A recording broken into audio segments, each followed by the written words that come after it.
करते हैं हमारा आगे का topic. BSc part second, BSc second year आपका चल रहा है थर्मोडायनेमिक्स।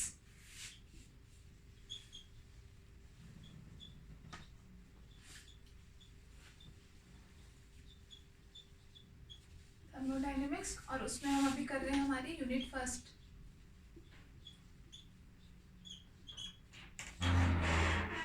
यूनिट फर्स्ट जो कि आपकी आज कंप्लीट हो जाएगी। बस आज हमारा लास्ट लेक्चर है, यूनिट फर्स्ट का लास्ट लेक्चर है और बस एक टॉपिक हमारा इसका बाकी है, मैक्सवेल समीकरण। ठीक है, मैक्सवेल समीकरण या मैक्सवेल रिलेशन भी बोलते हैं या मैक्सवेल इक्वेशन भी बोलते हैं।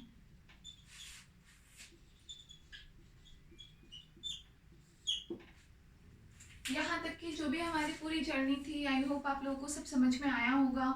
सब समझ में नहीं भी आया होगा, थोड़ा बहुत समझ में आया, एटलीस्ट इतना समझ में आया कि थर्मोडायनेमिक्स क्या है।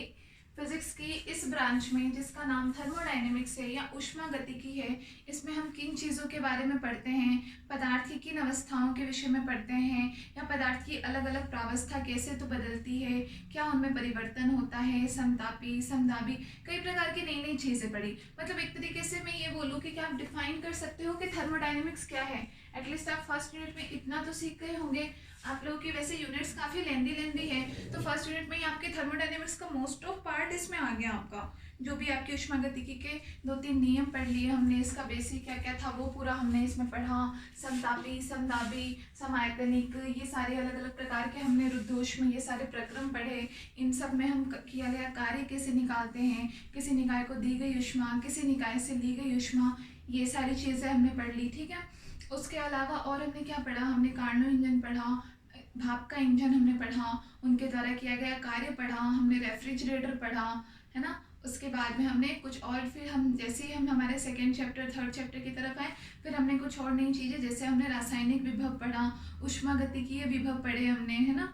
और ऊष्मागतिकीय विभव पढ़े हमने 3-4, उनमें आपस में क्या क्या संबंध है हमने वो देखे। हमने क्लासियस क्लैपिरोनकल समीकरण कल हमने वो पढ़ा, उसका हमने अलग अलग क्वथनांक पर क्या प्रभाव है, जल के गलनांक पर क्या प्रभाव है वो देखा। और उसके द्वारा हम किसी भी पदार्थ के उसके दाब और उसके ताप के मध्य किस प्रकार हम कोई ग्राफ ड्रॉ कर सकते हैं, हम कैसे उसकी प्रॉपर्टी या फिर उसकी प्रावस्था में क्या परिवर्तन हो रहा है वो हम कैसे बता सकते हैं। जैसे कल हमने किसके लिए, जल के लिए देखा था, हमें ट्रिपल पॉइंट मिला था, त्रिक बिंदु मिला था, जहाँ पे तीनों जल की तीनों प्रावस्थाएं कैसे साम्यावस्था में होती है, ये चीज़ें। तो मतलब काफ़ी सारी चीज़ें एक यूनिट में ही हमने पढ़ ली, है ना।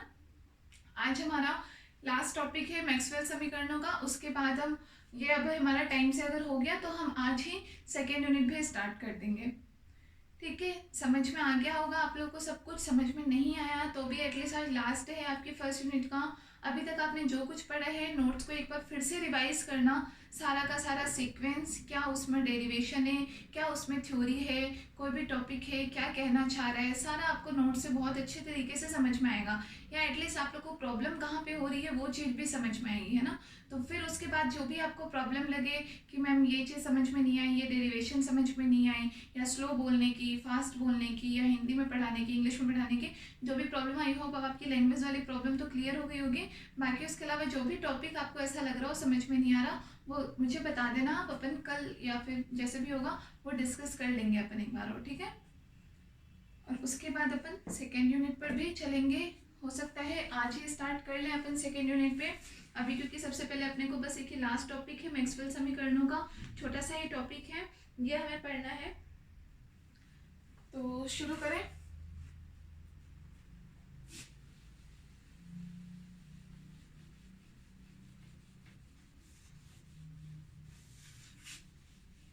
उससे आपने पूछा था ना कि इसमें और कितना बाकी है, मैंने कहा था आपको बस 1 से 2 लेक्चर बाकी है।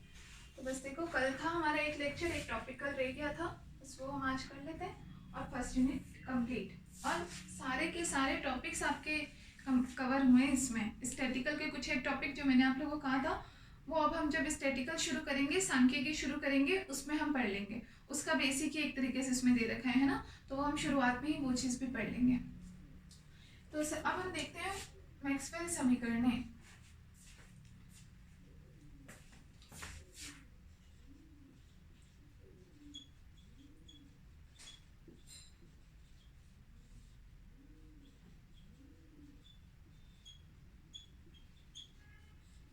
मैक्सवेल संबंध।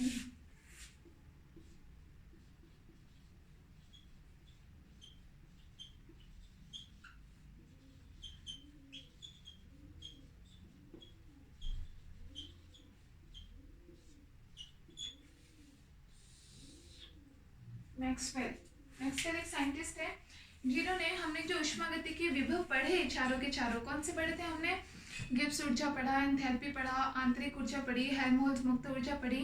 तो इन चारों में आपस में क्या दिए इन्होंने? कुछ संबंध दिए, संबंध कह लो या नियम कह लो, कि उनमें से जैसे हम इन चारों में से किन्हीं भी दो में, हम कोई दो को तो हम चर मान ले, दो स्वतंत्र हो और बाकी दो परतंत्र हो, तो एक में दूसरे के सापेक्ष में क्या परिवर्तन हो रहा है, किसको नियत मान करके हो रहा है, ठीक है ना यार, दूसरे में क्या परिवर्तन हो रहा है, किसको नियत मान करके, इस प्रकार से हम इनमें संबंध देखते हैं। जैसे चार है, किसी भी दो के मध्य में हम संबंध बताएं, दो को हमने स्वतंत्र चर मान लिए, दो परतंत्र चर हैं, या दो हम बोलते हैं वेरिएबल है जिनका मान क्या होगा?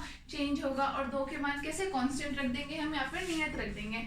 तो इस प्रकार से इन्होंने संबंध बनाए। ये संबंध इम्पॉर्टेंट भी है, आपके एग्जाम्स में भी आते हैं, अच्छा खासा इम्पोर्टेंट टॉपिक है, यहाँ से क्वेश्चन भी आ सकते हैं आप लोगों के, तो अच्छे से देखना। हाँ, बहुत ज़्यादा कुछ है नहीं, बहुत ईजी गोइंग सा है। अगर आप लोग बोलोगे तो बाद में मैं इसको आपको लिखने की शॉर्ट ट्रिक भी बता दूंगी। अगर आपको एग्जाम में ध्यान में नहीं आए कि भाई संबंध हमारे सही बने या नहीं बने, तो उसको चेक करने का एक शॉर्ट ट्रिक होता है।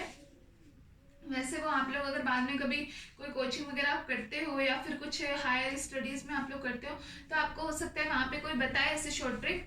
बाकी अभी आप लोग की बुक वगैरह में नहीं दे रखा, लेकिन फिर भी अगर आप लोगों को उसमें कोई प्रॉब्लम होती है इनको ऐसे याद रखने में, तो बाद में आपको एक शॉर्ट ट्रिक भी बताई जाएगी, जहाँ से आप एग्जाम में आपको एटलीस्ट हिंट मिल जाएगा, याद आ जाएगा आपको कि ये रिलेशन हमें बनाने हैं, तो आप बना लोगे, ठीक है।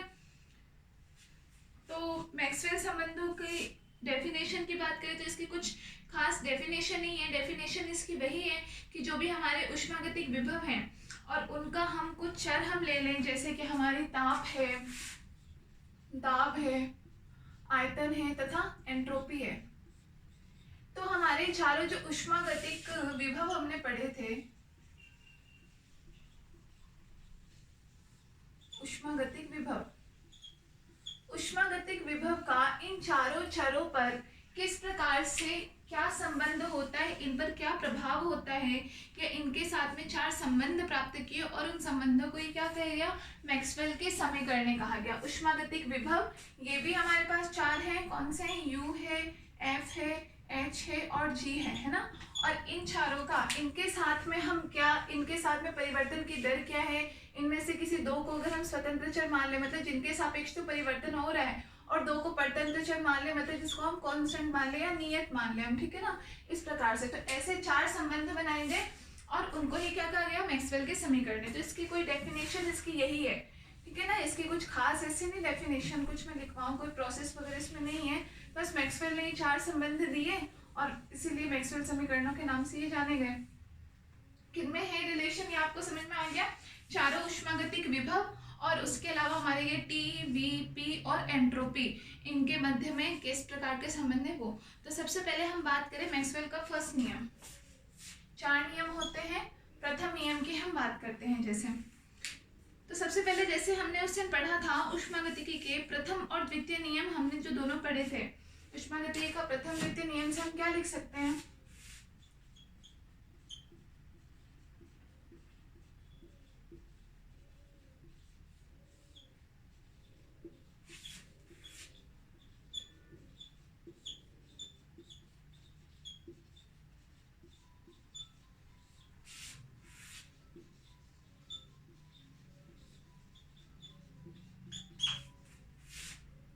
पता है डेल क्यू बराबर क्या होगा? D U plus del W. यहाँ से डी यू बराबर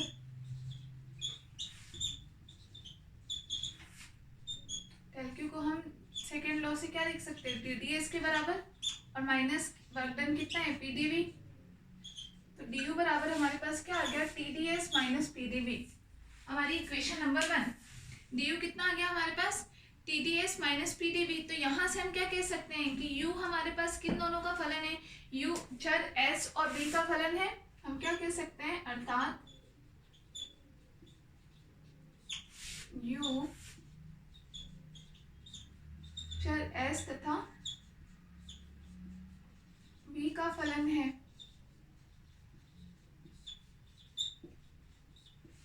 s और v इन दोनों पे डिपेंड कर रहा है u का मान। तो u इसका मतलब किसका, s और v, और ये दोनों कैसे हो गए, चर हो गए, इन दोनों चरों का फलन है। अब हम s और v ये दोनों तो कैसे स्वतंत्र चर हैं, इनके मान में हम कुछ भी परिवर्तन कर सकते हैं। तो s और v इन दोनों को हम स्वतंत्र चर मान करके और u में अगर हम इनके सापेक्ष में अवकलन करते हैं तो हमारे पास में क्या आएगा, या फिर आप ये बोलो जैसे u में s और v इन दोनों के सापेक्ष हम परिवर्तन करें तो हमें क्या मान मिलेगा। तो देखो जैसे u में अगर मैं s के सापेक्ष परिवर्तन करूं मतलब du बटे ds, कब, जब मैं v को कांस्टेंट मान लूं तो बराबर मुझे क्या मिल जाएगा, t, हमने उससे निकाला भी था। ठीक है, इस तरीके से यहाँ से हम किसका t का मान निकाल सकते हैं जब हम v को नियत रख लें। इसी तरीके से अगर हम s को नियत रख लें और u में हम किसके सापेक्ष परिवर्तन देखें, v के सापेक्ष dv, जब हमने s को नियत मान लिया तो हमें किसका मान मिल जाएगा, t का, सॉरी माइनस p का मिल जाएगा जब हमें u में किसके सापेक्ष, v के सापेक्ष परिवर्तन देख लिया। समझ में आ रहा है ना, हमने यहाँ से, या फिर आप एक तरीके से ये मान लो कि हमने t का और p का मान निकाल करके देखा। इसको आप ऐसे भी मान सकते हो, p बराबर माइनस इसके, यहाँ से हमने किसका, t का और p का मान हम निकाल सकते हैं। t का मान निकालने के लिए क्या करेंगे, du बटे डेल s, जब हम v को कांस्टेंट मान लें, और p का मान हमारे पास कब आएगा, जब हम s को कांस्टेंट मान लें। इनको हमने मान लिया समीकरण 2, समीकरण 3। ठीक है, उतारना चाहो तो उतार लो इतना।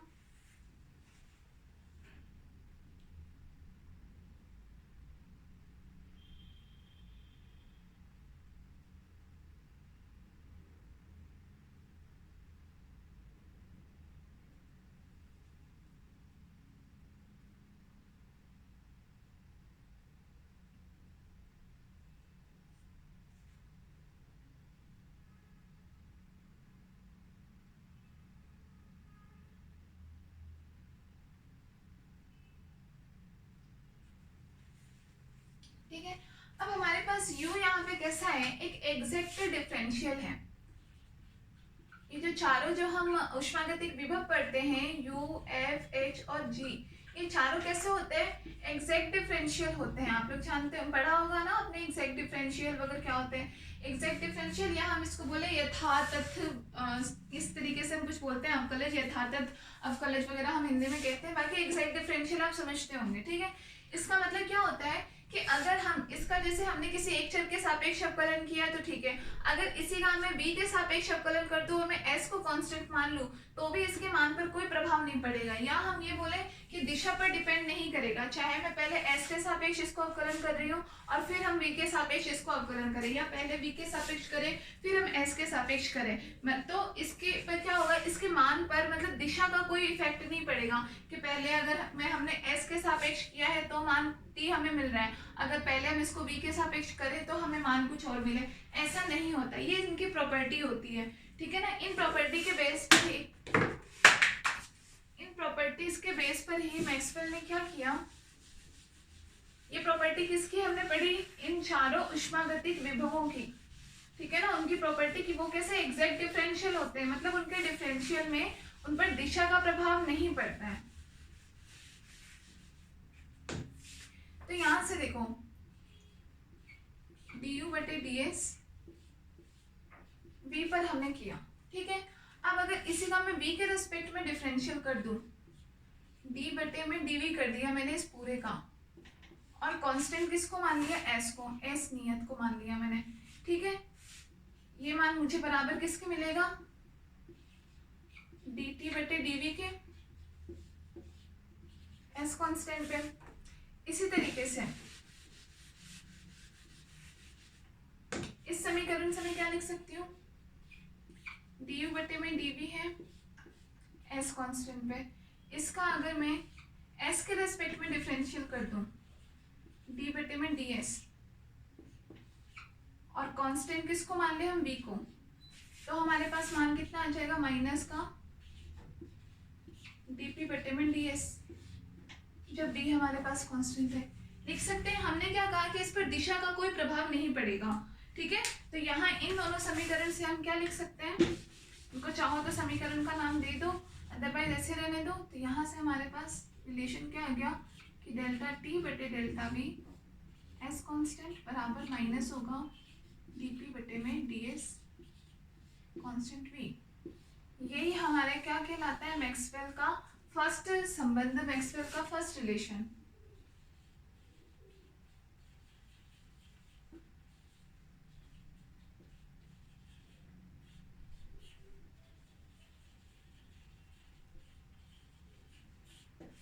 मैक्सवेल का फर्स्ट रिलेशन मतलब आपको समझ में आया क्या? थोड़ा अजीब लगा होगा कि ये फटाफट हो गया या क्या है। देखो इसमें कुछ भी नहीं है एक्चुअली में, इसमें कुछ समझाने जैसा या डिटेल में बताने जैसा है इसमें कुछ भी नहीं है। बस इन्होंने क्या, मैंने पहले ही बताया, इन्होंने क्या, ये जो चारों हमने ऊष्मागतिक विभव पढ़े थे उन चारों में मैक्सवेल ने संबंध बताए। कब? ये जो हमारे चर हैं टी है, यहाँ हमारे क्या एस या वी यूज में आ रहा है, या फिर एस वी पी प्रेशर ले लो या टी टेम्परेचर ले लो, इन चारों चर के सापेक्ष इन ऊष्मागतिक संबंधों में क्या परिवर्तन होता है, कैसे परिवर्तन होता है, यही बताया था बस मैक्सवेल रिलेशन में। तो हमें वो रिलेशन देखने थे। दूसरा उन्होंने क्या काम में लिया, उन्होंने ये बोला कि ये जो ऊष्मागतिक विभव होते हैं इनकी क्या प्रॉपर्टी होती है, इनकी क्या प्रॉपर्टी होती है कि एग्जैक्ट डिफरेंशियल होते हैं। इसका मतलब इनका अगर आप एस के रेस्पेक्ट में डिफरेंशियल कर रहे हो तो वी के रेस्पेक्ट में कर रहे हो तो, या पहले एस के रेस्पेक्ट में कर दो, पहले एस के रेस्पेक्ट में कर दो और फिर वी के रेस्पेक्ट में कर दो, यहाँ आप एस कर लो यहाँ वी कर लो, तो आपके पास यही का यही मान मिल गया ना, यही मान मिल गया।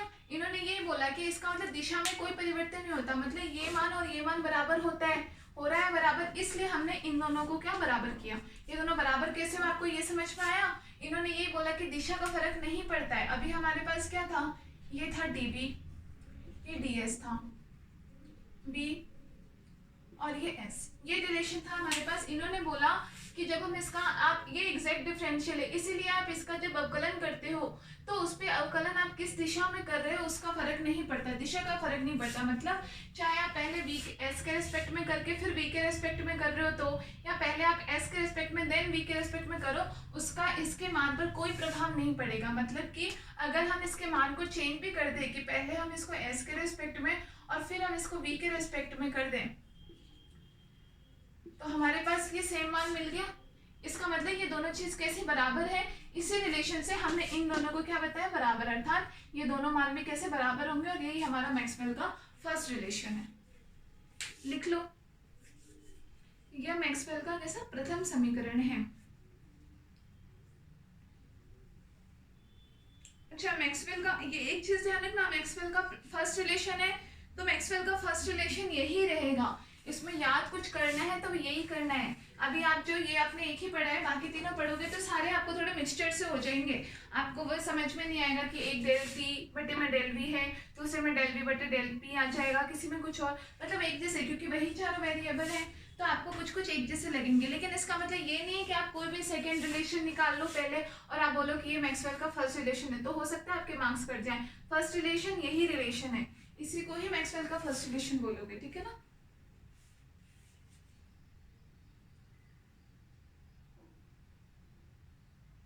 अब बस इस तरीके से हमें बाकी जो चारों हमने ऊष्मागतिक विभव पढ़े थे, बस बाकी चारों के लिए हमें रिलेशन निकाल लेना है बिल्कुल सेम तरीके से। कुछ टफ नहीं है इसमें, बहुत इजी सा टॉपिक है।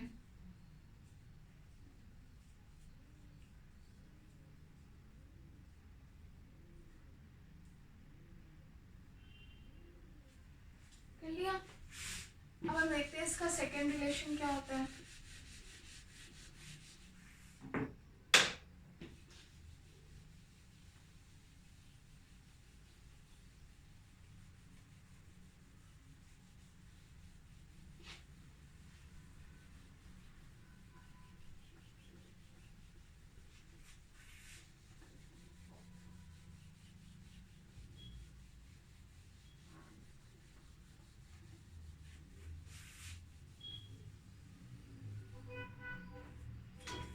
मैक्सवेल का सेकेंड रिलेशन, तो हमने क्या पढ़ा, हेल्महोल्ट्ज मुक्त एनर्जी से देखो,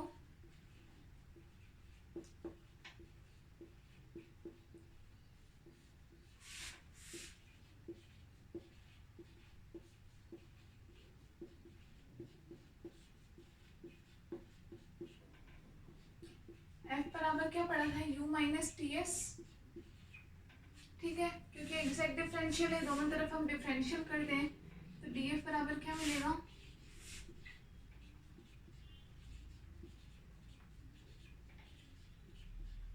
ठीक है। अब डी यू का मान समीकरण, अभी जो हमने पहली समीकरण जिसको हमने नाम दिया था वहां से लिख लेना, समीकरण 1 से, ठीक है ना। मुझे कई बार ये नाम नंबर क्या होता है इक्वेशन का ध्यान नहीं रहता, आप लोग कॉपी में देख लिया करो, मैं ऊपर नीचे कुछ कर दूं तो आप लोग अपने अकॉर्डिंग ठीक कर लिया करो। अभी हमने इक्वेशन 1 से डी यू बराबर क्या निकाला था, T D S minus P D V, ये मान इसमें रखे हम तो डी एफ बराबर क्या आ जाएगा,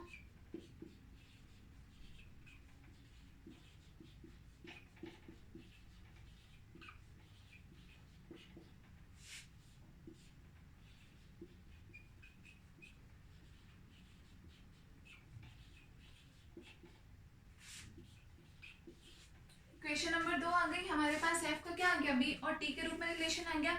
इसका मतलब हम क्या कह सकते हैं कि एफ किसका फलन है, आयतन और ताप का, अतः एफ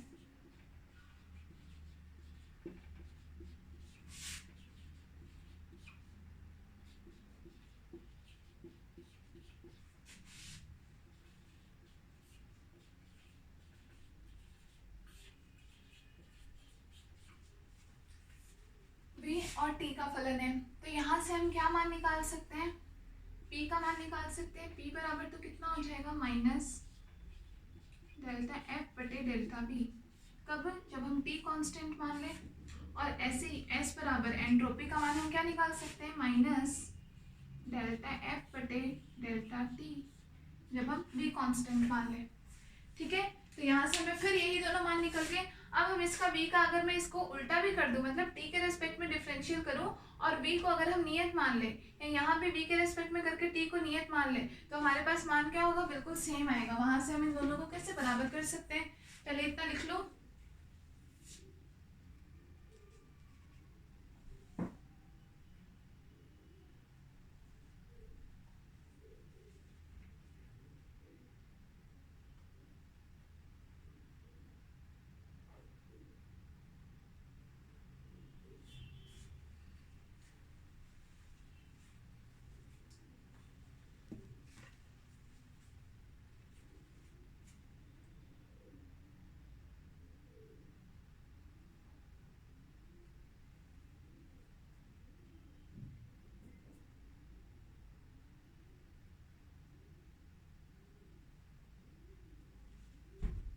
ठीक है। तो यहाँ देखो आगे,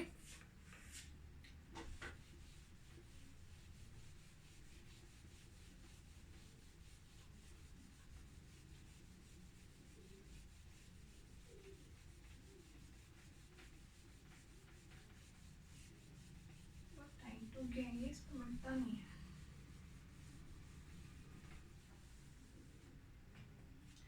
क्योंकि हम क्या लिख सकते हैं, एफ पी क्या है, एक ऊष्मागतिक विभव है, इसका मतलब क्या होगा, एग्जैक्ट डिफरेंशियल होगा। एफ एक एग्जैक्ट को हिंदी में हम बोलते हैं यथातथ, यथातथ अवकलज है, या जिनको इतनी प्योर हिंदी में समझ में नहीं है तो लिख लेना एग्जैक्ट डिफरेंशियल है।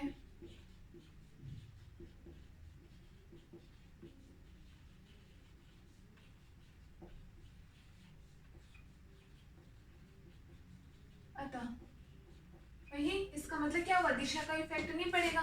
मतलब अगर हम क्या करें, इसका डेल्टा एफ बटे डेल्टा बी है टी कांस्टेंट पर, ठीक है।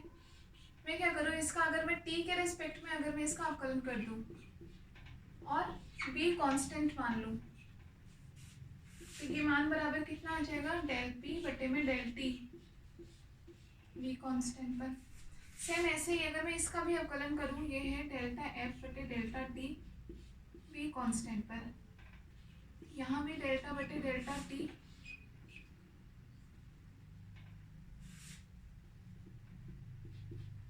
टी कांस्टेंट पर, यहाँ से मेरे पास मान क्या आ जाएगा, डेल्टा एस बटे डेल्टा बी, कांस्टेंट क्या है टी। सेम चीज आ गई कि इसका मतलब हम अगर इसको चेंज भी कर दे, बी का टी के सापेक्ष कर दे, अगर हम पहले टी के सापेक्ष करे एफ का और उसके बाद उसका वी के सापेक्ष करे तो हमारे पास ये सेम चीज मिल जाएगी। करके बताऊं वापिस, अगर मैं ये बोलूं कि पहले मैंने इसको टी के रेस्पेक्ट में किया देन वी के रेस्पेक्ट में किया तो ये सेम चीज आ गई। इसका मतलब ये दोनों मान भी कैसे बराबर हो जाएंगे यहाँ से, ठीक है ना। ये हम बताना चाह रहे हैं, मतलब आप इसका समझना कि इसका मतलब इसके दिशा में एग्जैक्ट डिफरेंशियल होने की वजह से इसकी दिशा में कोई फर्क नहीं पड़ता है। ये बस इसकी मेन प्रॉपर्टी है, ये ध्यान रखना। तो आपकी चारों इक्वेशंस आराम से आ जाएगी। तो यहाँ से हमें क्या मिला, डेल्टा एफ बटे डेल्टा टी वी कांस्टेंट पर बराबर होगा डेल्टा एस बटे delta we at T constant. ये क्या मिल गई, माइनस से माइनस कैंसिल। ये हमारे पास क्या होगी, मैक्सवेल की दूसरी समीकरण।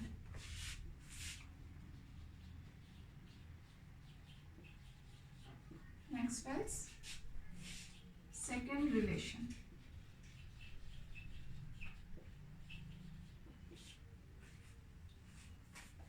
Maxwell's second relation.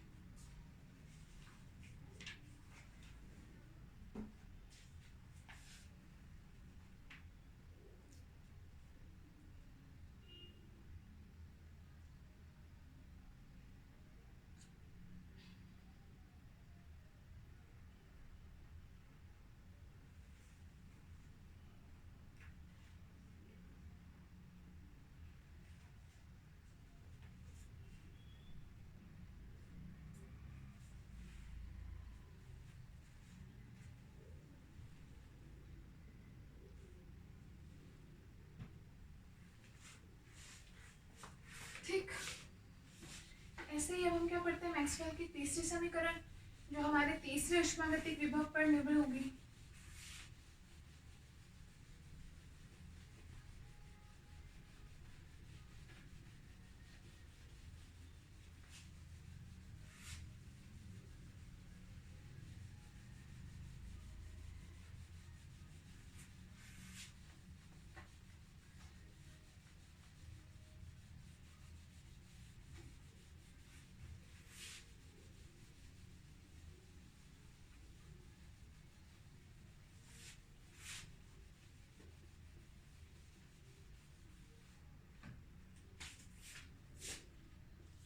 तीसरी समीकरण, तो अब हमने कौन से दो ऊष्मागतिक विभव पढ़ लिए, यू पढ़ लिया और एफ पढ़ लिया।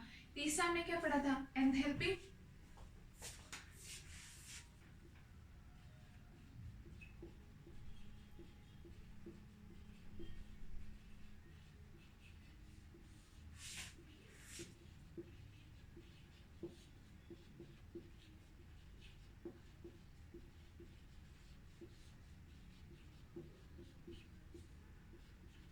एच बराबर क्या पढ़ा, यू प्लस पी वी। अवकलन अगर हम करें तो डी एच बराबर क्या मिलेगा,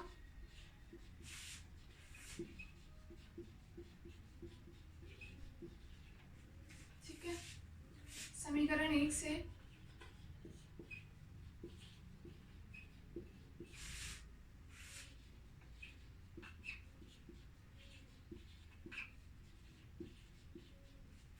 डी का मान समीकरण में रखते हैं हम, तो डी एच हमें क्या मिल जाएगा,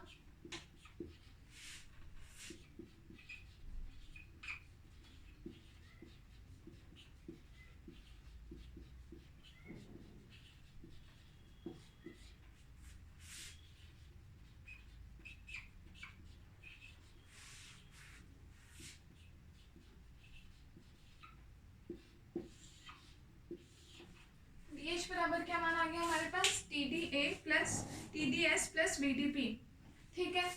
तो यहाँ से हम किसका मान निकाल सकते हैं, यहाँ हम ये कह सकते हैं कि एच किसका मान है, स्वतंत्र चर एस और पी पर निर्भर कर रहा है, मतलब एस जो है वो एंट्रोपी और दाब पी का फलन है, ठीक है। अर्थात एंथैल्पी एच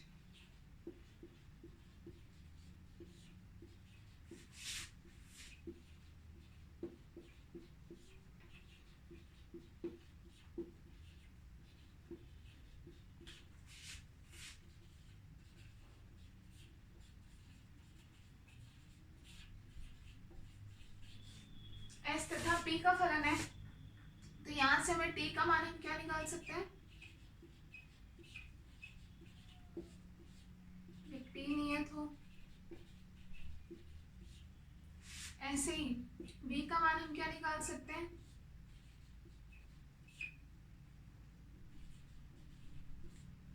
एस नियत हो। ठीक, सेम हो गया। अब बस हम क्या करेंगे, इसका एस और पी, अगर हम इसका पी के रेस्पेक्ट में कर दें एस नियत करके, तो हमारे पास क्या मिल जाएगा, मैक्सवेल की तीसरी समीकरण। उतार लो पहले इतना।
हमारे पास क्या है, डी एच बटे डी एस,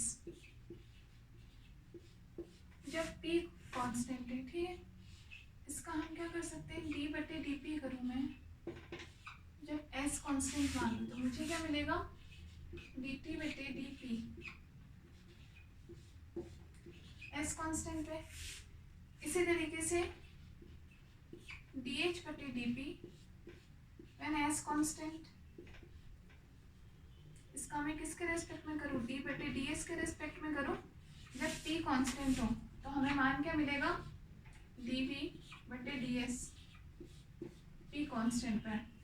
फिर से वही सेम चीज, क्योंकि डिफरेंशियल इक्वेशन है, दिशा पर प्रभाव नहीं पड़ेगा, अतः ये दोनों समीकरण कैसे, ये या तो आप एस का पी के रेस्पेक्ट में कर लो या पी का एस के रेस्पेक्ट में कर लो, दोनों कैसे बराबर होंगे। यहाँ से हमें क्या मिल जाएगा, डी टी बटे में डी पी कॉन्स्टेंट एस पे, या फिर डी वी बटे डी एस कॉन्स्टेंट पी पर। ये हमें क्या मिल गई, मैक्सवेल की थर्ड समीकरण।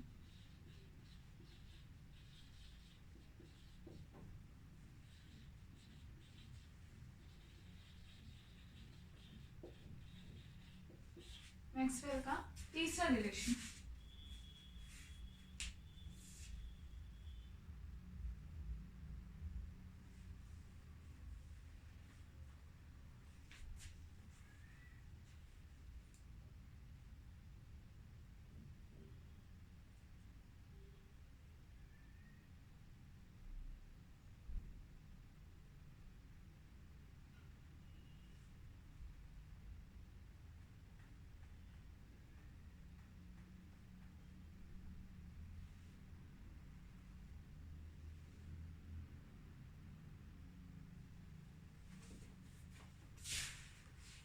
उतार लिया।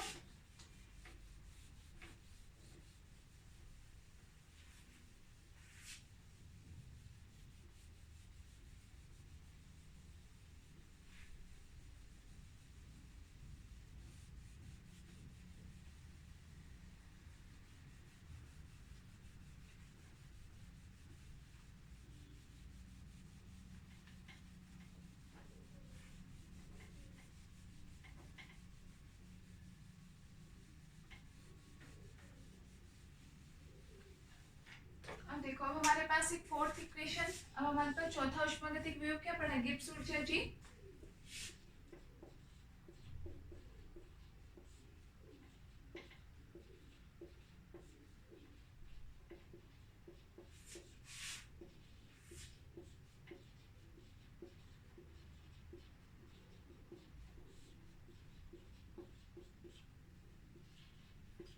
जी बराबर क्या होता है, you plus P V minus T S, समीकरण नंबर 4 दे देना, ठीक है ना। जी बराबर हमने क्या पढ़ा, you plus P V minus T S के बराबर। अब हम अवकलन कर देते हैं, तो dg बराबर हमें क्या मिलेगा,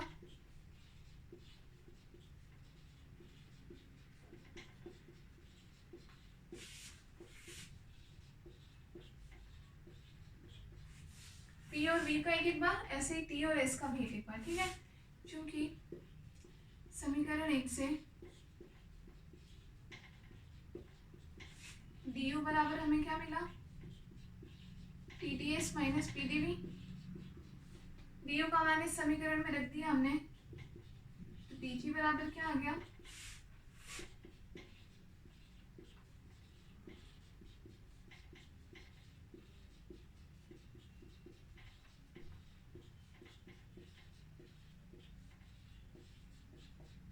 ठीक है। du का मान हमने यहाँ से रख दिया, तो हमें dg का मान क्या मिल जाएगा, PDV से PDV कैंसिल, और ऐसे TDS से TDS कैंसिल, TDS से TDS, तो dg बराबर हमें मिल गया BDP माइनस SDT। g का मान हमारे पास क्या आ गया, BDP माइनस SDT। तो यहाँ से हम क्या कह सकते हैं कि गिब्स ऊर्जा G किनका फलन है, स्वतंत्र चर P और T का, मतलब दाब और ताप का फलन है। आप जानते ही होंगे गिब्स ऊर्जा तो एटलीस्ट याद हुई होगी, इतनी बार हमने पढ़ लिया। P और T में पूरा का पूरा जो हमने कर्व पढ़ा था, ग्राफ पढ़ा था, वो आया ही इसकी वजह से था। हमने पढ़ा था कि ऊष्मागतिक विभव में सबसे ज्यादा हम किसका प्रयोग लेते हैं, गिब्स ऊर्जा का। क्यों, क्योंकि ये किन दोनों पर निर्भर करती है, प्रेशर और टेम्परेचर पर। और ये दोनों कैसे पैरामीटर है कि जिनको हम हमारी लेबोरेटरी में भी आसानी से कंट्रोल कर सकते हैं, उसके मान में परिवर्तन कर सकते हैं। हमने पढ़ा था ना कि जबकि एंट्रोपी वगैरह कैसे, उनका मान पता करना थोड़ा मुश्किल होता है, उनका मापन, इसीलिए हमने किसमें, दाब और ताप के रूप में ही ज्ञात किया था, इसलिए इसका प्रयोग। तो गिब्स ऊर्जा तो आप लोगों को एटलीस्ट याद हो ही गई होगी, है ना। अर्थात जी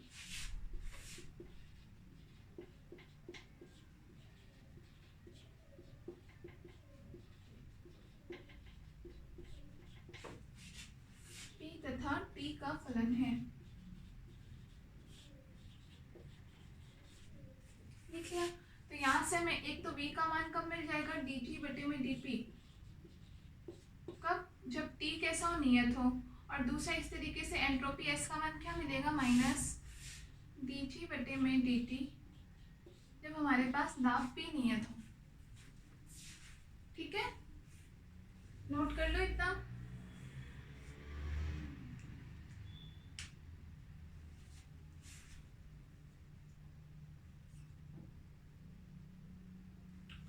इससे ज्यादा कुछ इसमें मैक्सवेल रिलेशन में समझाने जैसा है नहीं। अब समझाने को ठीक है, हम बहुत ज्यादा इसकी सारी चीजें खोल लें तो बहुत ज्यादा तक हम इसको डीपली तक पढ़ सकते हैं, लेकिन उतना ज्यादा ना तो अभी आपके यूज में है। इसको और भी शॉर्ट तरीके से मैं करवा सकती थी, लेकिन मैंने जानबूझ के आप लोगों को एक एक चीज बार बार रिमाइंड करवाई है कि डी हमारा कहाँ से आ रहा है। नहीं तो हम डायरेक्टली डीजी का मान हम निकाल चुके हैं, पहले चारों ऊष्मागतिक विभव के मान हम निकाल चुके हैं, मैं वहां से भी आपको करवा देती, लेकिन फिर भी मैंने एक बार फिर से, ताकि आप लोगों की ये प्रैक्टिस भी हो जाए, ये मान कहाँ से आए थे, मान आप लोगों को याद हो जाए, इसलिए हमने फिर से वापस इतना किया है, ताकि हमारे पास पूरी एक एक चीज आ जाए कि हमने कौन सी चीज कहाँ से ली हुई है ना।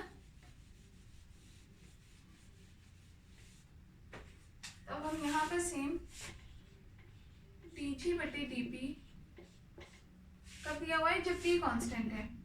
अब इसका मैं अगर मैं अवकलन करूँ t के सापेक्ष और p को मैं नियत मान लूँ, तो मुझे क्या मिलेगा यहाँ से, dv बटे में dt, जब p नियत हो। दूसरा हमें क्या फलन मिलेगा, dg बटे dt हमें दे रखा है जब p नियत हो।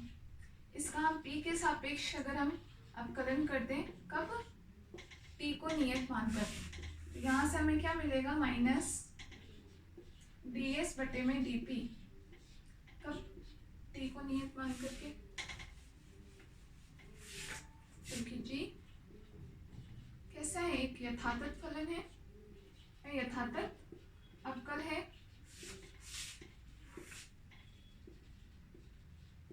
अर्थात दिशा का प्रभाव नहीं होता उस पर। इसका मतलब ये चाहे आप p का t के रेस्पेक्ट में करो या t का p के रेस्पेक्ट में करो, मान बराबर होंगे। तो यहाँ से हमें मैक्सवेल की चौथी समीकरण मिली, जो कि कुछ इस प्रकार से है,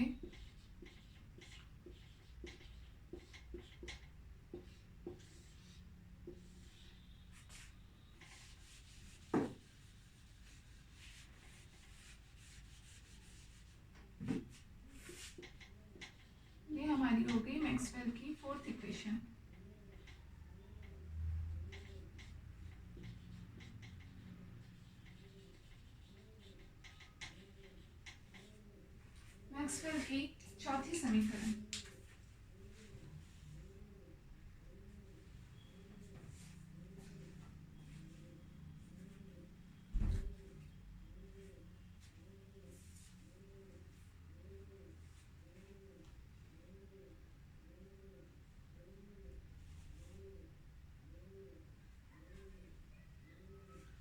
तो समझ में आ गया, ये आपकी फर्स्ट यूनिट हो गई कंप्लीट, यूनिट फर्स्ट।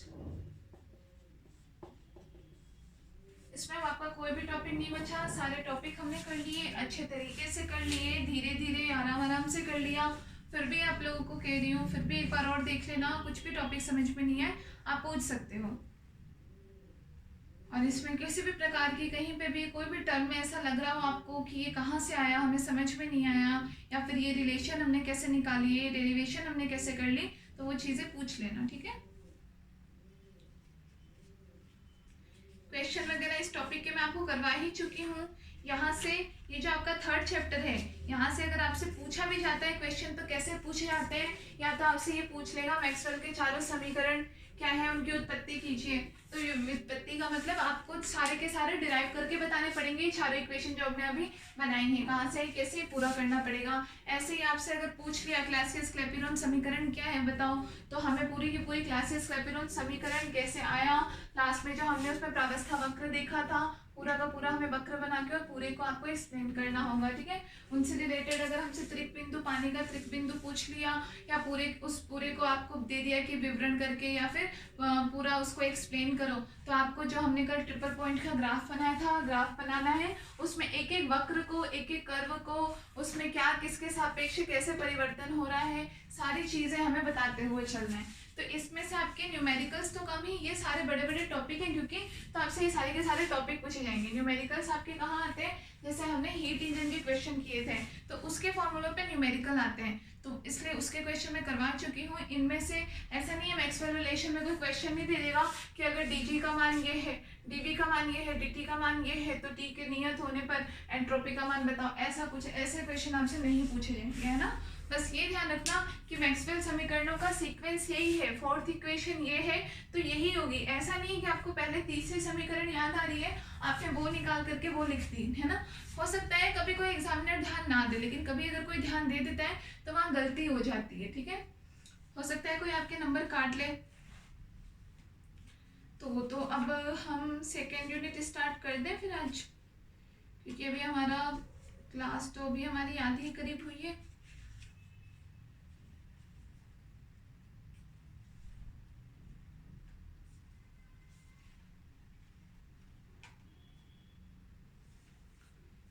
चलो सेकेंड यूनिट स्टार्ट कर लेते हैं।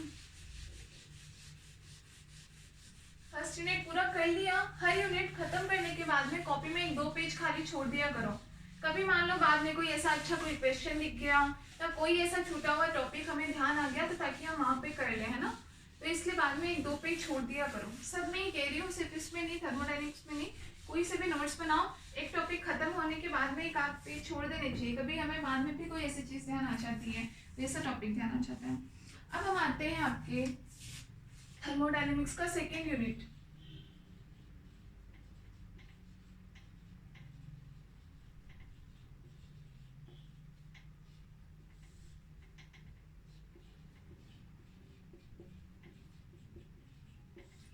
यूनिट 2। तो मैंने आपको फर्स्ट डे जब क्लास हुई थी, फर्स्ट डे अगर आप लोगों ने वो क्लास देखी हो फिर से देख लेना, उसमें मैंने आपको डिटेल में पूरा बता रखा है आपका सिलेबस क्या है। 4 यूनिट है, जिसमें से आपकी 2 यूनिट आपको पता है ना, आपका ये थर्मोडायनेमिक्स का जो पेपर है इसमें एक्चुअली में आपकी 2 बुक्स इंक्लूडेड हैं। 2 बुक्स क्या मतलब 2 अलग अलग टॉपिक, बाद में बुक्स अलग अलग होती है, हालांकि पूरा एक ही कंबाइंड है, ऊष्मागतिकी तथा सांख्यिकी भौतिकी ये होता है ना। बुक्स दोनों अलग अलग नहीं है, सेम ही होती है, लेकिन ऊष्मागतिकी तथा सांख्यिकी भौतिकी।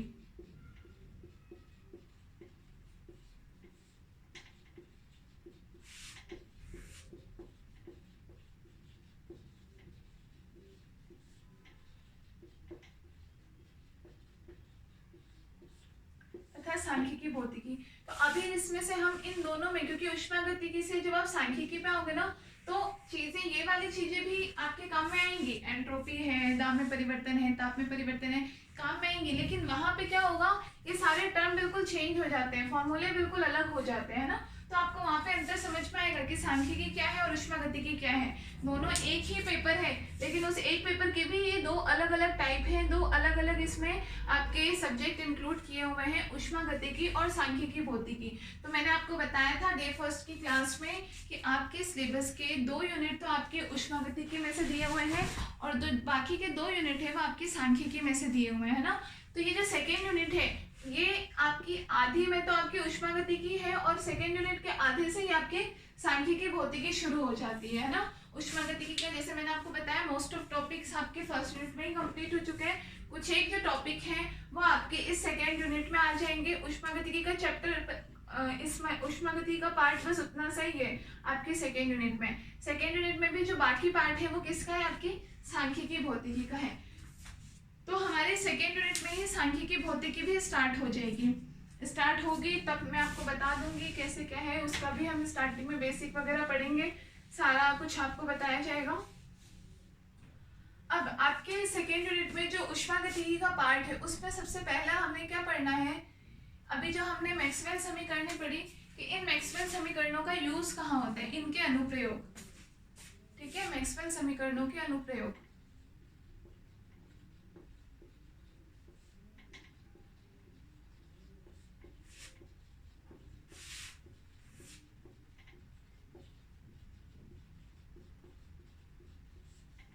मैक्सवेल समीकरणों के अनुप्रयोग, इनके एप्लीकेशंस, ये आपको पढ़नी है सेकेंड यूनिट में। अभी जब आपका स्टैटिक्स का पार्ट स्टार्ट होगा सांख्यिकी का तब मैं आपको बता दूंगी, है ना। लेकिन पहले उसमें आधा जो पार्ट है वो आपका इसी का है, ऊष्मागतिकी का ही है, तो हम इसी को आगे कंटिन्यू करेंगे यूनिट 2 में। ठीक है, यूनिट 2 का आपका नाम क्या है, production of low temperature and applications. Production of low temperatures and application, या फिर न्यून तापों का उत्पादन एवं अनुप्रयोग।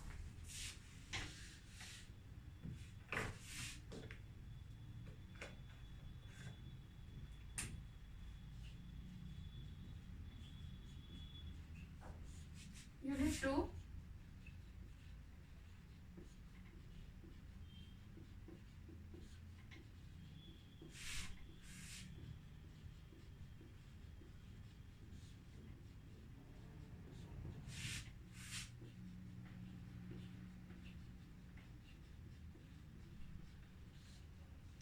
एवं अनुप्रयोग। ठीक है, फिर से एक बार मैं बताती हूँ, यूनिट 2 में आपका आधा पार्ट ऊष्मागतिकी का है, आधा पार्ट सांख्यिकी का है। ठीक है, आपको मैं सीरियल वाइज ही करा रही हूँ, पहले हमारे ऊष्मागतिकी के वाले पार्ट को ही करेंगे। सिलेबस में भी आपका पहले वही दे रखा है, ऐसा नहीं है, पहले आपका ऊष्मागतिकी वाला दे रखा है और उसके बाद में स्टैटिक्स स्टार्ट है, क्योंकि स्टार्ट होने के बाद आपकी सेकेंड यूनिट का आधा और थर्ड और फोर्थ यूनिट, इन तीनों यूनिटों में आपकी टोटल मिला के क्या होगी, सांख्यिकी ही होगी, है ना। तो ऊष्मागतिकी बस सेकेंड यूनिट में जितना थोड़ा सा है इतना हमें और पढ़ना है। ठीक है, इसका आपका नाम है न्यून तापों का उत्पादन एवं अनुप्रयोग। मतलब एक तो टेम्परेचर का कम करना, टेम्परेचर अगर किसी भी निकाय का टेम्परेचर शुरू में हमने मान लिया कि इसका T1 ताप पर है, बाद में हमने बताया इसका ताप नापा T2 ताप हुआ, तो उस प्रक्रम में ऐसा क्या हुआ, हम ये बोले कि हमने ये कहा कि यदि T1 ग्रेटर देन है T2, मतलब कि यहाँ पे टेम्परेचर कैसा था, हाई था, ज्यादा था, जबकि यहाँ पे आकर के टेम्परेचर कम हो गया। तो इन न्यून तापों का उत्पादन कैसे हुआ, कौन से अनुप्रयोग के द्वारा हुआ।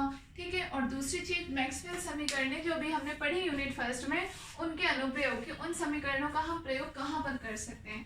तो इसका एक बड़ा ही फेमस सा प्रयोग है, फेमस है प्लस इम्पोर्टेंट भी है, क्या है, जूल थॉमसन का प्रसार, जूल थॉमसन प्रसार या जूल थॉमसन एक्सपेंशन, जिसके बारे में हम पढ़ते हैं।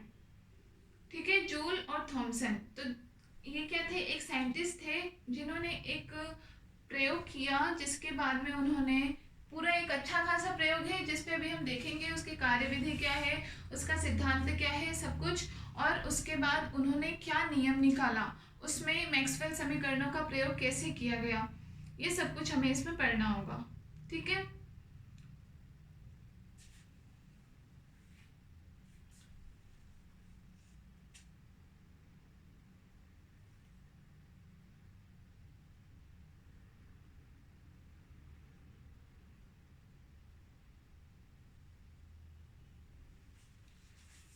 तो स्टार्ट करते हैं।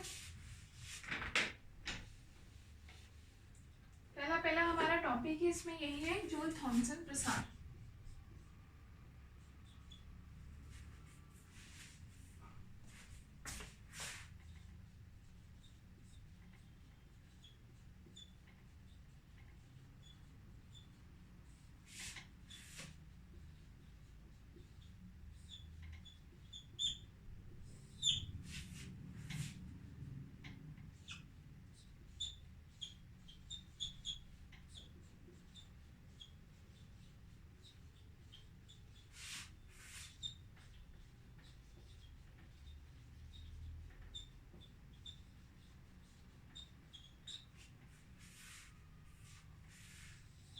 जूल थॉमसन का एक्सपेंशन। सबसे पहले तो आप देखो, इस नाम से आप क्या समझते हो, इस प्रयोग में हमने किया, बहुत बड़ी सारी डेरिवेशन है। और इसका हम ये भी देखेंगे, आदर्श गैसों के लिए अलग प्रभाव होता है। अब हमारे पास एक और प्रकार की गैस आएगी, कौन सी, जिनको हम रियल गैसेस कहते हैं, वास्तविक जो गैसेस होती है ना। अभी तक हमने पूरा कौन सी समीकरण को, आदर्श गैसों की समीकरण को ही तो यूज किया, पीवी बराबर एनआरटी, ठीक है ना। पूरी फर्स्ट यूनिट में हमने आदर्श गैसों का ही हमारा यूज आया, कहीं हमारे पास रियल गैसेस का नाम नहीं आया। अब आएगा लेकिन रियल गैसेस, वास्तविक गैसेस, ठीक है ना, कि उनकी समीकरण क्या होती है, प्लस उन पर कोई प्रभाव क्या होता है, ये सब चीज। तो जूल और थॉमसन ये दो साइंटिस्ट थे। इन्होंने क्या किया, इन्होंने एक कोई भी गैस ले ली, ठीक है, इन्होंने कोई भी रियल गैस ली और इन्होंने उस गैस को कोई उच्च दाब वाले क्षेत्र से किसी निम्न दाब वाले क्षेत्र की तरफ प्रसारित होने दिया। तो इन्होंने क्या देखा, और प्रसारित किसके द्वारा होने दिया, एक सरंध्र डार्ट के द्वारा। सरंध्र डार्ट मतलब समझ गए, मतलब छेद वाला एक डार्ट था जिसके अंदर काफी सारे छेद हो रखे हैं, जिसके अंदर काफी सारे छेद हो रखते हैं। इसको हम इसीलिए जूल थॉमसन प्रसार है, इसको हम कई बार जूल थॉमसन का पोरस प्लग का एक्सपेरिमेंट भी कहते हैं। पोरस प्लग,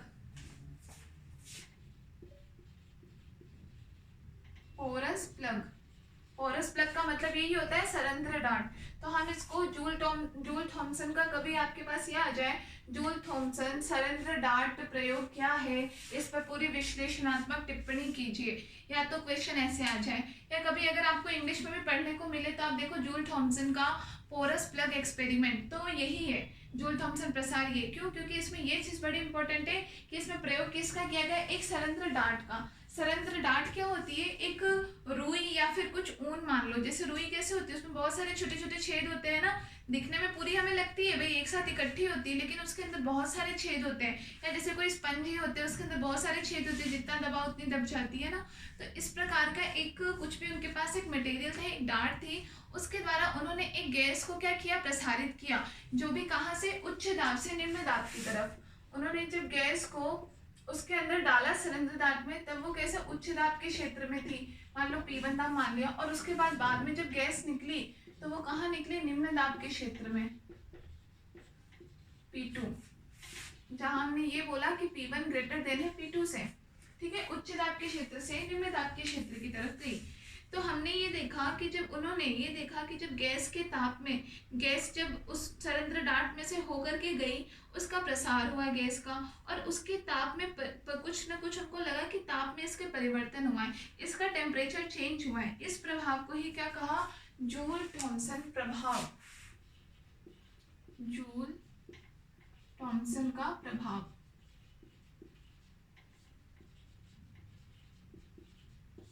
ठीक है, कि जब गैस इस उच्च दाब वाले क्षेत्र से निम्न दाब वाले क्षेत्र की तरफ गई सरंध्र डार्ट में से होकर के, तो गैस का क्या प्रसार हुआ। उस प्रसार के कारण इन्होंने ये देखा कि गैस का शुरुआत में ताप अगर T1 है, बाद में इन्होंने ताप ना था, वो T2 ताप था, तो इन्होंने ये देखा कि T2 जो है वो लेस देन था T1 से, कि इसका मतलब उसके ताप में क्या हुआ, कुछ ना कुछ कमी हुई, या हम ये बोले कमी भी नहीं तो कुछ ना कुछ परिवर्तन हुआ है ना।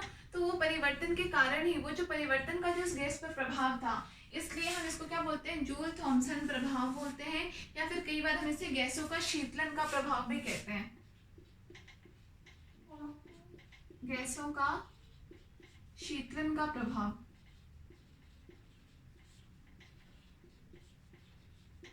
ठीक है ना। गैसों के टेम्परेचर में कमी आ जाती है, ठंडी हो जाती है वो, तो इसे हम गैसों का शीतलन का प्रभाव भी कहते हैं। तो इसके बहुत सारे नाम हैं और बहुत ही अच्छा सा एक्सपेरिमेंट है। अब दूसरी बात ये आती है, तो पहले मैं आपको बेसिक इसके बारे में थोड़ा थोड़ा बता रही हूँ मैं अभी सिर्फ, ठीक है ना, ताकि आपको पूरा समझ में आ जाए कि यहाँ पे इन्होंने काम क्या किया, इस एक्सपेरिमेंट में बेसिकली इन्होंने किया क्या। उसके बाद हम पूरा वो इक्विपमेंट बनाएंगे कि वो प्रयोग उसमें कहाँ पर क्या क्या क्या उपस्थित है, हमने किन किन चीज़ों का प्रयोग किया, पूरा उसको हम बना करके वो देखेंगे। और उसके बाद हम उसकी क्या क्रियाविधि, उसमें सिद्धांत क्या यूज में लिया गया वो देखेंगे। उसके बाद हम क्या निकालेंगे, जूल थॉमसन गुणांक, एक जो हमें निकला मैक्सवेल समीकरण के प्रयोग के बाद में, वो जूल थॉमसन गुणांक निकालेंगे। और फिर उसका प्रभाव हम आदर्श गैस पर भी देखेंगे और रियल गैसों पर या वास्तविक गैसों पर भी देखेंगे। तो इस तरीके से पूरा आपका एक बड़ा सारा टॉपिक है, तो इसको बिल्कुल ध्यान से समझना है ना। नया टॉपिक है, बिल्कुल फ्रेश है, अभी तक जो पढ़ा वो चीज़ें अलग थी। अब हम क्योंकि क्या मैक्सवेल समीकरणों के प्रयोग में पढ़ रहे हैं, तो ये पूरा एक एक्सपेरिमेंट टाइप का है। तो इसको आप एक कहानी की तरह समझो कि कहानी इसमें हुआ क्या, कि जूल थॉमसन दो साइंटिस्ट थे, इन दोनों ने क्या किया, एक एक्सपेरिमेंट किया। इन्होंने अपना एक सेटअप तैयार किया। उस सेटअप में इन्होंने क्या किया, एक गैस ली जिसको उच्च दाब वाले क्षेत्र से निम्न दाब वाले क्षेत्र की तरफ इन्होंने भेजा। किसके द्वारा, एक संयंत्र डार्ट बीच में लगा दिया, बहुत सारे छेदों वाली एक डार्ट थी उसको इन्होंने लगा दिया, उसमें से होकर के गैस गई। तो गैस का क्या प्रसार हुआ, और उस प्रसार के दौरान इन्होंने ये पाया कि गैस के ताप में परिवर्तन हुआ। तो ये जो परिवर्तन था, इस प्रभाव को ये क्या कहा गया, जूल थॉमसन का प्रभाव। समझ में आ गया। अब इसमें हम ये देखते हैं कि आखिर इस गैस में प्रसार, इस गैस के ताप में परिवर्तन हुआ क्यों, या फिर गैस का प्रसार कैसे हुआ, ठीक है ना। तो उसके लिए ये क्वेश्चन पूछा गया जूल थॉमसन से कि भाई इसमें प्रसार आपने बोला है, लेकिन इसमें प्रसार हुआ कैसे। तो उन्होंने क्या तर्क दिया कि हमने इसमें क्या वास्तविक गैसें प्रयोग में ली थी, रियल गैसेस है ना, रियल गैस या वास्तविक गैसें प्रयोग में ली। तो उन्होंने कहा ये जो वास्तविक गैसें होती हैं, इनके अणुओं के बीच में क्या होते हैं, अंतराण्विक बल क्या करते हैं, अंतराणु बल आपने पढ़े होंगे ना, अंतराणु बल हम कहते हैं कि रियल गैस है या कोई भी गैस होती है उसके कणों के मध्य में होता है एक बल कार्य करता है। तो उन्होंने कहा कि ये जो रियल गैस है, इनके कणों के मध्य में क्या होता है, एक अंतराणु बल कार्य करता है, जिसे हम इंटरमोलिक्यूलर फोर्सेस भी कहते हैं ना। तो जब ये डार्ट में से गुजरता है, गैस जब उस डार्ट में से होकर के गुजरती है, तो उस गैस में क्या होता है, एक प्रसार होता है। मतलब प्रसार के कारण क्या होता है, इसके जो अणु होते हैं एक दूसरे से दूर दूर खींचते हैं। मतलब इनमें क्या होता है, बिल्कुल अपोजिट दिशा में एक बल कार्य करता है, जो इनको एक दूसरे से कैसे दूर दूर लेकर के जाता है, ठीक है। तो इसलिए इनके बीच में जो अंतराणु बल था, उस बल के विरुद्ध दिशा में कार्य हुआ, उसके विपरीत दिशा में कार्य होता है। तो इस काम में अणुओं की जो आंतरिक ऊर्जा थी वो क्या होती है, आंतरिक ऊर्जा इसमें व्यय हो जाती है। क्यों, क्योंकि अंतराणु बल तो कार्य कर रहा है, अब उसके अपोजिट दिशा में जो बल लग रहा है, उस बल को करने के लिए, उस बल को लगाने के लिए, उस कार्य को करने के लिए ऊर्जा कहाँ से आई।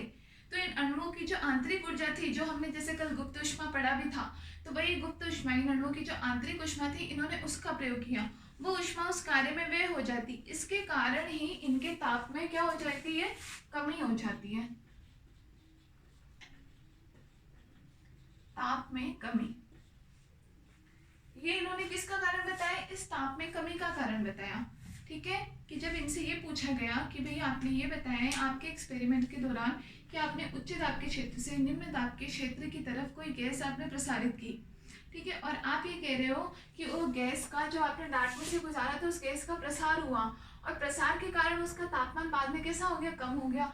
तो क्यों हो गया ये तापमान कम, ठीक है। तो जूल थॉमसन ने इसका क्या रीजन दिया, उन्होंने ये कहा, पूरा रीजन अच्छे से समझना, ये सारी चीज आपको आपकी थ्योरी में मेंशन करनी है, एक क्वेश्चन इंपॉर्टेंट है, एग्जाम्स में आता भी है, तो वहां आपको ये पूरा का पूरा कारण भी आपको लिखना पड़ेगा, ठीक है। तो इन्होंने क्या बोला कि हमने देखो, हमने हमारे एक्सपेरिमेंट में रियल गैसेस प्रयोग की, वास्तविक गैसें प्रयोग की। तो उन्होंने कहा कि वास्तविक गैस के जो अणु होते हैं उनके बीच में बल कार्य करता है, जिसको हम क्या कहते हैं, अंतराण्विक बल या अंतराणु बल, ठीक है। वो बल क्या करता है, उनके कणों को आपस में कहीं ना कहीं जोड़ने का प्रयास करता है। अब जब इन बहुत सारे छेदों में से होकर के ये गैस गई, तो इनके बीच में क्या हुआ, एक खिंचाव उत्पन्न हुआ, मतलब इस अंतराण्विक बल के विपरीत दिशा में एक बल कार्य करने लग गया, ठीक है, जो कि इन अणुओं को कैसे दूर दूर लेकर के जाने का प्रयास करता है। तो इस कार्य के दौरान ऊर्जा, एक्स्ट्रा ऊर्जा तो हमने दी नहीं, क्योंकि इस पूरे एक्सपेरिमेंट के दौरान बाहर से कहीं से हीट नहीं दी गई अणुओं को, ठीक है ना।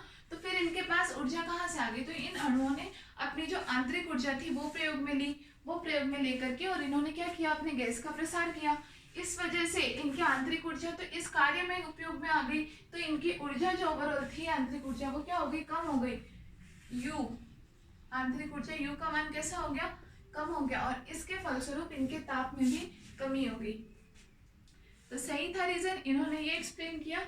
इससे एक और चीज पता चल गई, इनके इस एक्सप्लेनेशन से हमें क्या पता चल गया कि इसका मतलब ये सत्य है, ये बात सही है कि वास्तविक गैसों के अणुओं के बीच में अंतराणु बल कार्य करते हैं, कि वो वास्तव में अस्तित्व में होते हैं। ये चीज भी हमें इस एक्सपेरिमेंट के द्वारा पता चल गई,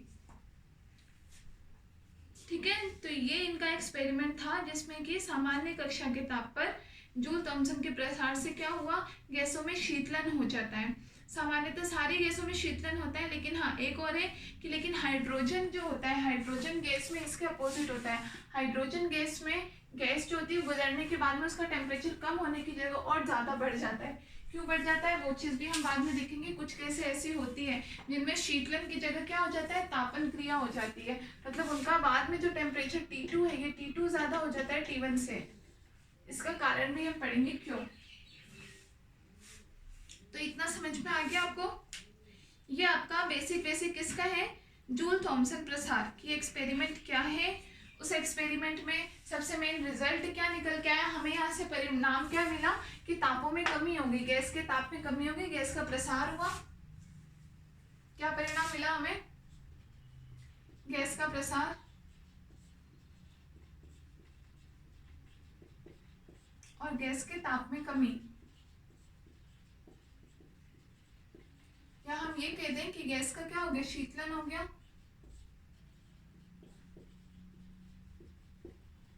ठीक है। और एक और चीज यहाँ से हमें क्या पता चल गई कि इसका मतलब वास्तविक गैसों के अणुओं के बीच में अंतराणु बल कार्य करता है।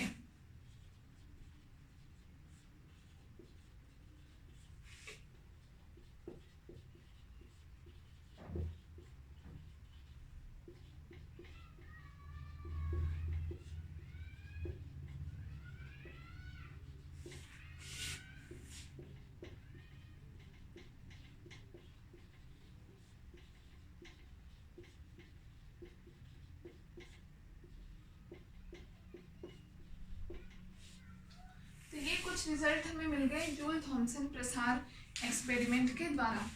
इतना समझ में आ गया? ठीक है, चलो तो अब हम आगे क्या पढ़ते हैं कि ये सरंध्र डार्ट प्रयोग जो हमने पढ़ाया, पोरस प्लग एक्सपेरिमेंट क्या है, और इसकी पूरी की पूरी हम व्यवस्था देखते हैं कि इसके लिए जो उपकरण काम में लिया उसका सेटअप किस प्रकार से बिठाया गया। ठीक है,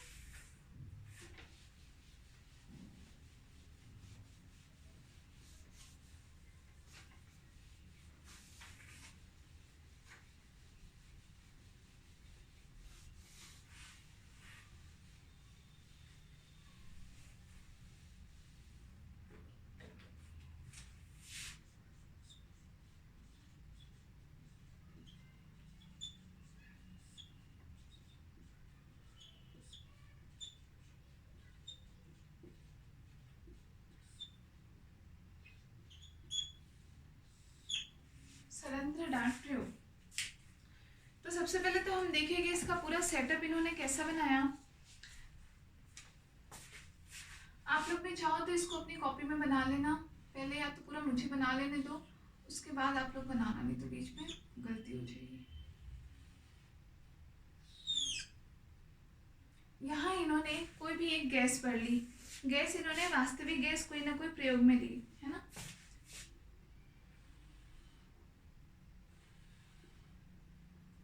यहाँ पे एक हमारे क्या लगा दिया, पिस्टन। यहाँ पे हमारी कोई गैस भरी हुई थी, और ये क्या है, कंप्रेसर है। कंप्रेसर या हम क्या बोलते हैं उसको, संपीड़क। ठीक है, ये संपीड़क जैसे ही हमने यहाँ पे पिस्टन पे हम दाब लगाएंगे अंदर की तरफ, तो ये गैस क्या होगी, संपीड़ित हो जाएगी और आगे की तरफ जाएगी।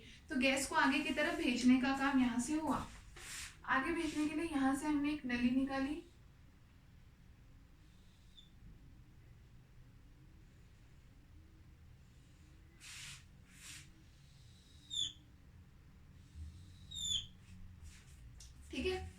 इस नली को आगे हमने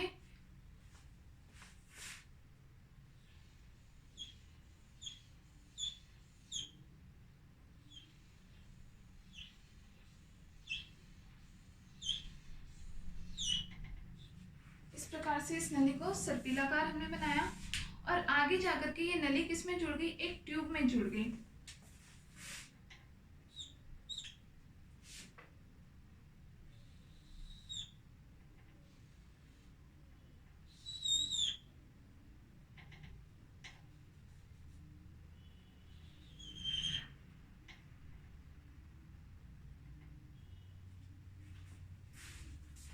ठीक है, इस ट्यूब के अंदर हमने क्या रखा हुआ था, हमारा डार्ट रखा हुआ था।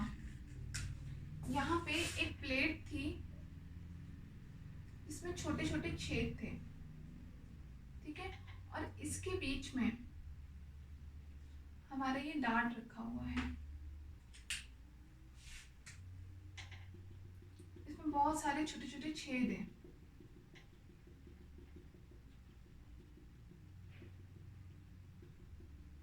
इसको हमने किससे, W से प्रदर्शित किया, इस डार्ट को। अब ये एक प्लेट है जिसको हमने नाम दे दिया कुछ भी, A डैश। ठीक है, ये हमारी प्लेट हो गई। इस प्लेट से पहले और इस प्लेट के बाद में टेम्परेचर नापने के लिए हमने दोनों तरफ एक एक थर्मामीटर लगा दिया। यहाँ पे पहले हमने मान लिया कोई थर्मामीटर T1 है और यहाँ पे थर्मामीटर T2, ये हमने रख दिया। ठीक है, इस डार्ट के ऊपर और नीचे हमने 2 लकड़ी के बॉक्स लगा दिए।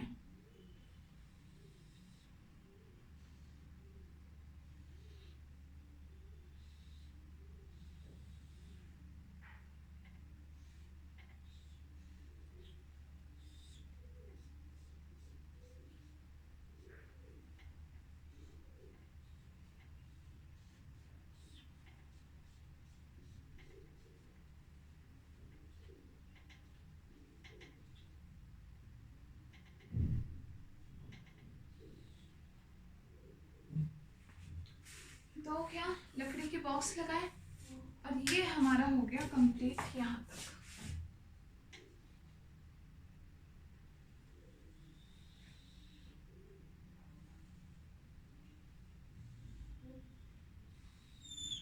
इसके आगे ट्यूब खुली हुई है। ठीक है, यहाँ पर ऊपर इस दाब को नापने के लिए गैस के ताप को नापने के लिए हमने क्या लगाया, एक मैनोमीटर। मैनोमीटर एक यंत्र होता है जिससे दाब नापा जाता है। इसको हिंदी में भी मैनोमीटर ही कहते हैं।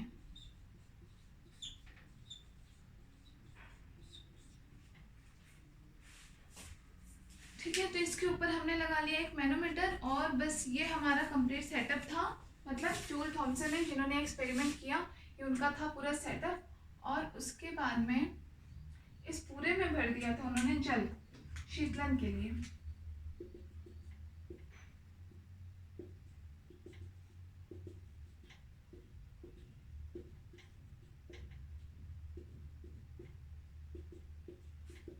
तो अब हम नाम देख लें, नाम क्या क्या है। ये हमारा कंप्रेसर है C या संपीड़क।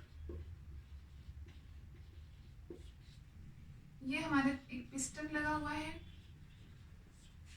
ठीक है, ये कोई नली जिसमें से होकर के गैस जा रही है। ये मैनोमीटर है ही। ये W हमारे पास क्या लगा हुआ है, डार्ट जो सरंध्र है। ये हमारे पास क्या है, लकड़ी का बॉक्स।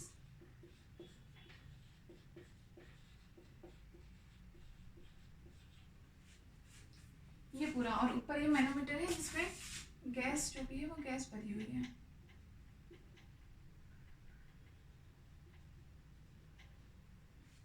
ये आपका कंप्लीट सेटअप था सरंध्र डार्ट प्रयोग का। इससे बना लो पहले तो।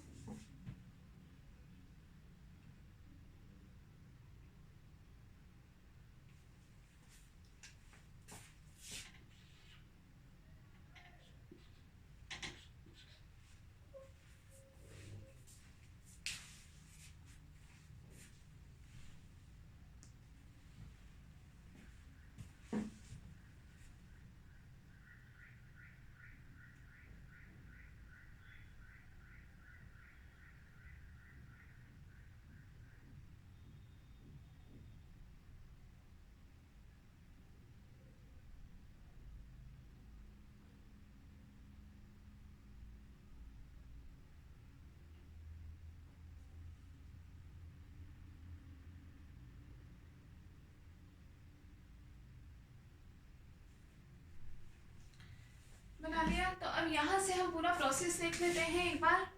अभी तक जैसे मैंने आपको बोल के बताया था, अब हम इस सेटअप के अकॉर्डिंग देखते हैं कि यहाँ पे किया क्या। वैसे आप लोग समझ गए होंगे जहाँ तक है कि हम सबसे पहले कोई भी वास्तविक गैसें हम प्रयोग में ले रहे हैं इस एक्सपेरिमेंट में।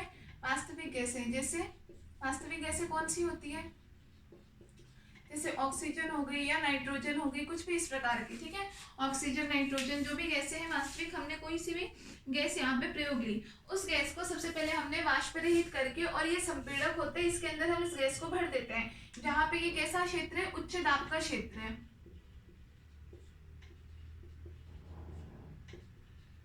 उच्च दाब का क्षेत्र होता है ये, है ना। यहाँ पर हमने एक पिस्टन लगा दिया होता है। इस पिस्टन के द्वारा हम जैसे इस पर बल लगते हैं तो ये गैस क्या होती है, इसमें संपीड़ित होती है। और संपीड़ित मतलब कंप्रेस होती है गैस, ठीक है। उसका वॉल्यूम कम होता है और वो इस नली में से होकर के, ये एक सर्पिलाकार नली होती है एस, यहाँ से होकर के गैस होती है वो इस ट्यूब में पहुंचती है। इस ट्यूब में हमने क्या रखा है, पहले हमने एक थर्मामीटर T1 लगा रखा है। वो क्या करता है, जो गैस इस ट्यूब के अंदर प्रवेश हुई है उसका ताप नाप लेता है पहले तो। उसके बाद में हमने यहाँ पर एक प्लेट रखी हुई है, ए डिश प्लेट होती है एक तांबे की, जिसमें छोटे छोटे छेद होते हैं। और उन दोनों प्लेटों के बीच में हम ये सरेंद्र डार्ट जो होती है, जो रुई या फिर ऊन का बना होता है, जिसमें छोटे छोटे बहुत सारे छेद होते हैं, उस डार्ट को हम यहाँ पे रख देते हैं ताकि इसमें से होकर के वो गैस गुजर पाए। और उसके बाद में इस पूरे प्लेट के ऊपर और नीचे हमने लकड़ी का ये बॉक्स लगा दिया है। लकड़ी का बॉक्स क्यों लगाया, ताकि ये हमारा जो पूरा सिस्टम है कैसा हो, कम्प्लीटली ऊष्मारोधी हो सके, ठीक है, बिल्कुल मतलब कुचालक की तरह बन सके ये। इसके बाद में गैस इसमें से होकर के जाती है जहाँ पर गैस का प्रसार होता है, ठीक है ना। इसके अंदर ही गैस का प्रसार हमने पढ़ा था, प्रसार क्यों हुआ उसका रीजन हमने देख लिया, किस प्रकार से प्रसार होता है। और उसके बाद जब गैस यहाँ से निकलती है तो हमने दूसरा थर्मामीटर T2 लगाया, उसका टेम्परेचर हम नोट कर लेते हैं। गैस का प्रेशर, पहले हम गैस का प्रेशर यहाँ पे नोट कर सकते हैं। उसके बाद में हमने इस ट्यूब में, उसके ऊपर हम एक मैनोमीटर लगाते हैं। मैनोमीटर एक यंत्र होता है जो कि गैस का दाब नापने के लिए प्रयोग किया जाता है। तो उस मैनोमीटर के द्वारा इस संपीड़ित गैस का कितना दाब है वो ले लिया जाता है, जिससे हमें ये पता चलता है कि ये तो हमारा उच्च दाब का क्षेत्र था, जबकि यहाँ जाने के बाद हमारा दाब भी क्या कम हो जाता है, मतलब ये हमारा कैसा निम्न दाब का क्षेत्र हो जाता है।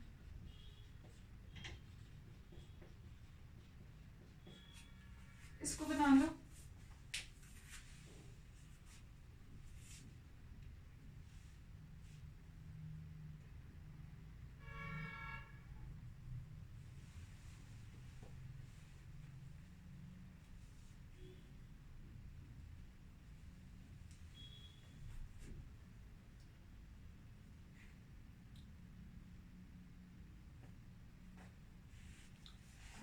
तो ये डायग्राम बना लेना। इसकी थ्योरी जो मैंने आपको बताई है वो पूरी लिख लेना, वो मैं आपको नहीं बताऊंगी।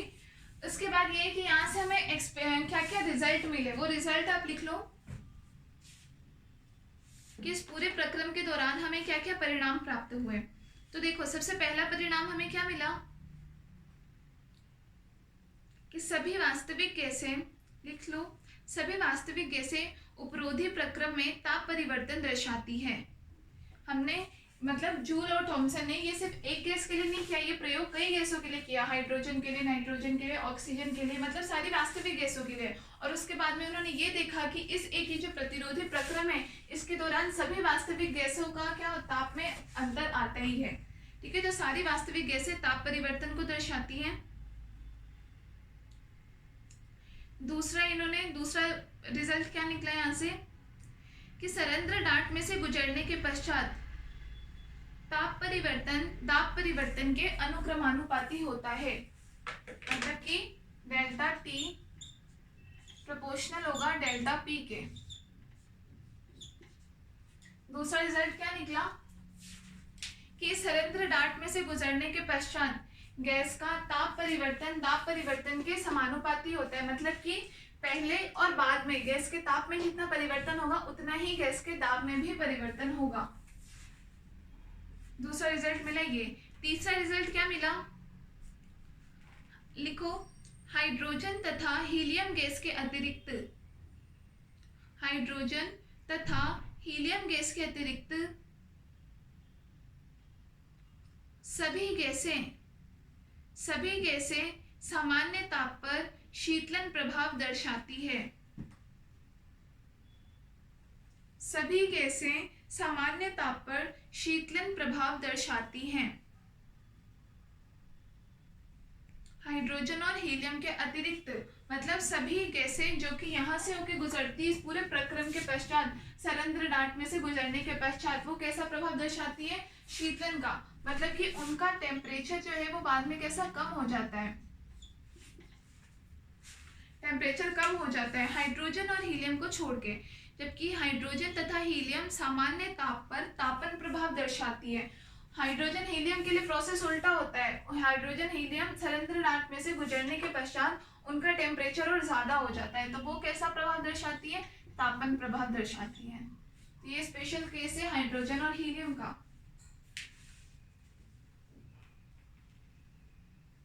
लिख लिया? 4th नंबर लिखो। सभी गैसों के लिए एक नियत व्युत्क्रमण ताप होता है। सभी गैसों के लिए एक नियत व्युत्क्रमण ताप होता है। व्युत्क्रमण ताप होता है। Full stop. गैस का प्रारंभिक ताप इससे कम होने पर, गैस का प्रारंभिक ताप इससे कम होने पर शीतलन प्रभाव तथा अधिक होने पर तापन प्रभाव उत्पन्न होता है। गैस का प्रारंभिक ताप इससे कम होने पर शीतलन प्रभाव तथा अधिक होने पर तापन प्रभाव उत्पन्न होता है।